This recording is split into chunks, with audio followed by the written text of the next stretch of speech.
Welcome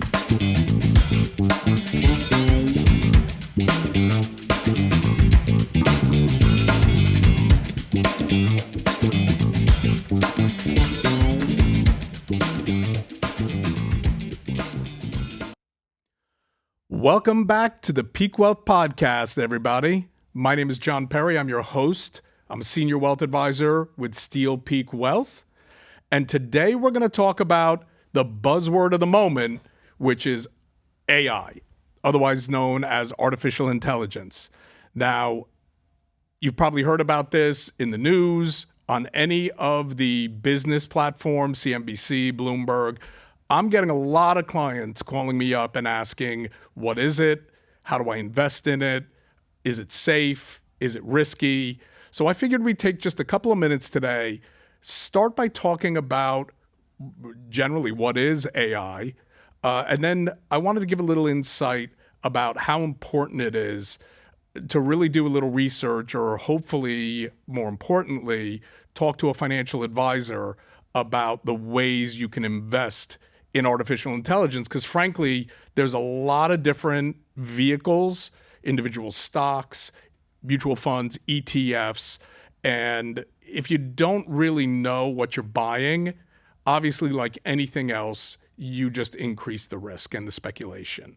So let's jump in with a little chart about what is artificial intelligence. So basically, artificial intelligence is computer systems. And what do these computer systems do? They do tasks generally associated with what we do.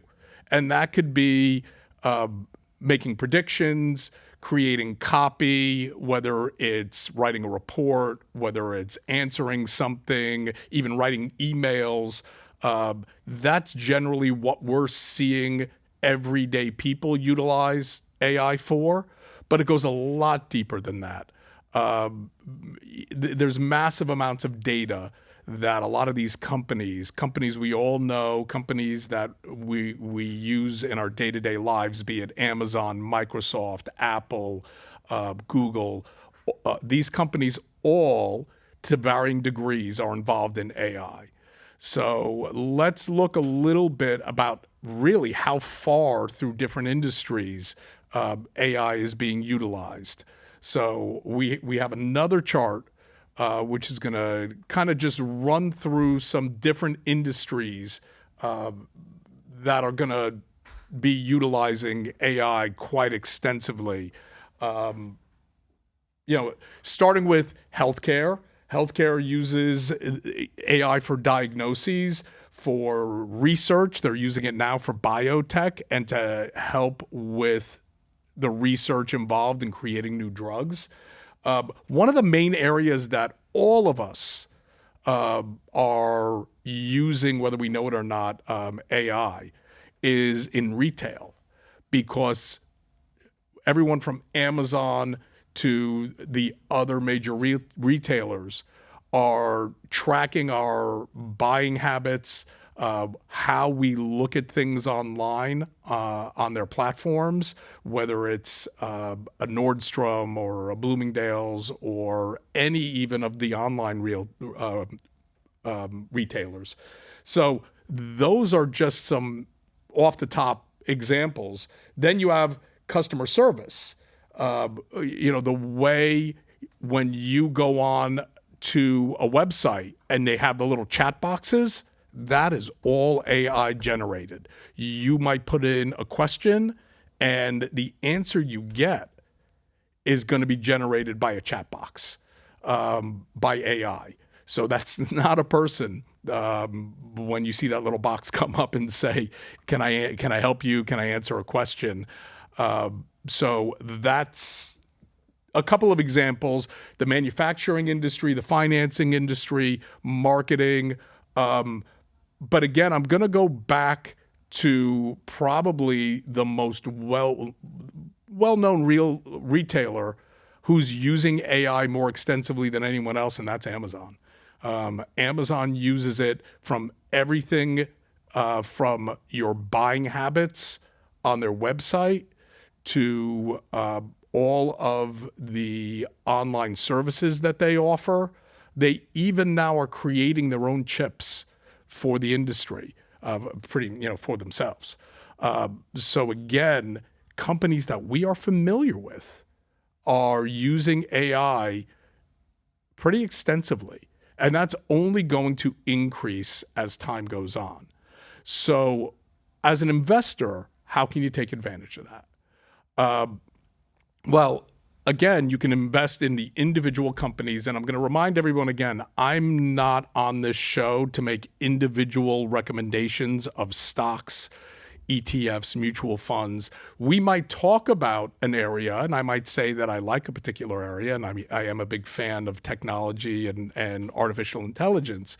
But what an individual investor does, that's up to them. And again, I'm going to recommend that when you are looking into what we call sectors or specific industry or trends, that it really is in your benefit to work with an advisor, and also obviously make sure they know what they're talking about. Really, the two best ways to get exposure to AI are obviously through buying the individual companies. And again, I'm just going to name some just for the sake of their exposure to AI. Everybody's probably heard about NVIDIA, who is the biggest chip manufacturer connected to AI right now. But there's also AMD, another chip company. But then there are the big software companies like Microsoft and Google, who are also involved extensively in AI. Microsoft is an investor in OpenAI, which is the creator of ChatGPT, and Google has their own platform. And then again, you have Amazon, and to some degree, Apple is getting more involved, and you have Meta. Facebook uses a lot of AI within the Facebook platform. And that's why if you go onto Facebook and you're in your newsreel, you might see ads that are populating in there or suggestions for, following certain other people or companies on Facebook. And those are generated by their AI software. So there are the individual stocks that are obviously the first easy answer. But there are also ETFs, and there are a number of them out there. And it's very important to know which types and how they distinguish from each other, whether it's ones that invest in software, hardware, a combination of software and hardware, or whether they're also involved in robotics, which is another area tied to AI. So I recommend, and it's the way I run my practice, I like, again, what's called a core and satellite strategy. And what does that mean? Think about, again, I'm big on visualization. Think about a planet and a moon or moons, okay? And your core holding is the planet. That's Earth, okay? And that's, to me, going to be a good ETF, something that invests in a basket, a portfolio of, in this case, AI-related companies. But it could be any type of theme or any specific type of investment. But in this case, it's going to be an ETF that's focused on AI in some way. And then from there, if the investor has enough funds or assets to do this, I would potentially cherry pick one or two, maybe three at the most, individual stocks. So I might have an ETF, and then depending on someone's risk profile, whether they would then own a Microsoft, an NVIDIA, something like that. Again, that's not a particular recommendation. That's just an example. That's the way that I would do this for most investors. If somebody has a large enough account or a large enough portfolio, they can obviously buy 6, 7, 8 different individual stocks, but that's not the way I would do it. I would actually use an ETF. ETFs are lower cost, as we've talked about before, than mutual funds. The tax treatment of ETFs is more advantageous to investors than mutual funds. So I would focus on using an ETF and then potentially add one, maybe two individual stocks that I have an interest in. And again, remember that there are software companies that are involved in this, hardware companies that are involved in this, and there are even mainstream companies and retailers like an Amazon who are very, very involved in AI. So I think it's important, if somebody has the risk tolerance and they're a growth investor, or this is part of a growth strategy within an overall investment strategy, I think this is a great area to be in. There's certainly going to be volatility if you see what's happening in the market now, when you have stocks run up as much as they have, especially a lot of these technology and software companies, if they report earnings and there's any kind of hint of disappointment, the stocks drop dramatically. But that happened just last week with Dell, with Salesforce. Again, not recommendations, just making observations. But both of those companies had run up a lot, and there was disappointment in various aspects of their earnings reports, and both of them got taken to the woodshed. So that's part of the reason why I suggest for most investors that they limit the individual stocks in a particular sector that they invest in and use ETFs for that exposure, because it really creates more diversification and it's going to insulate you from having those dramatic swings that you may have in one or two stocks. For example, Dell is known to be developing servers specifically with AI applications in mind. And it was reported that their margins on those servers are razor thin. And that was one aspect of their earnings report that the markets did not like. Okay, so if you had been invested in just, say, Salesforce and Dell, two stocks, two very big stocks, two very well-known and highly regarded stocks, but you wouldn't have been a happy camper last week when those two stocks got hit dramatically. But if they were smaller positions, or if you were using an ETF as your main exposure to AI, then obviously, even if those stocks were in that ETF, the overall effect would have been minimal, because you're going to have a lot of other stocks in there as well to absorb those drops.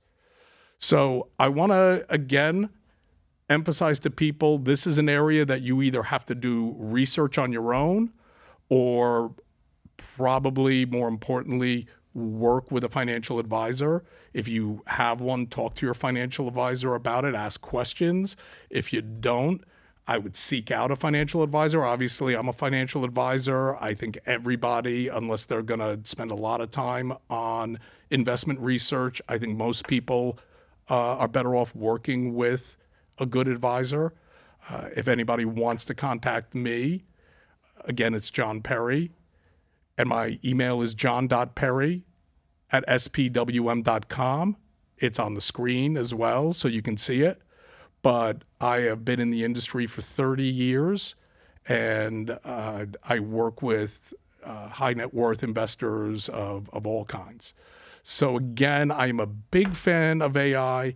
I think it's a great addition to somebody's growth portfolio, but I think you need to be cautious and you need to be aware of how you're investing in an area like this, which is to a great degree still in its infancy.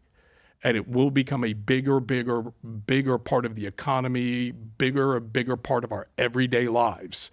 And I think there's going to be a lot of companies that are going to be really, really well rewarded in terms of their performance for being in AI. But if you want to be exposed to that, you need to do it the right way. So again, my name is John Perry. This is the Peak Wealth Podcast. I recommend that everybody check us out on Spotify, Apple, or YouTube. We are posting our other episodes on there.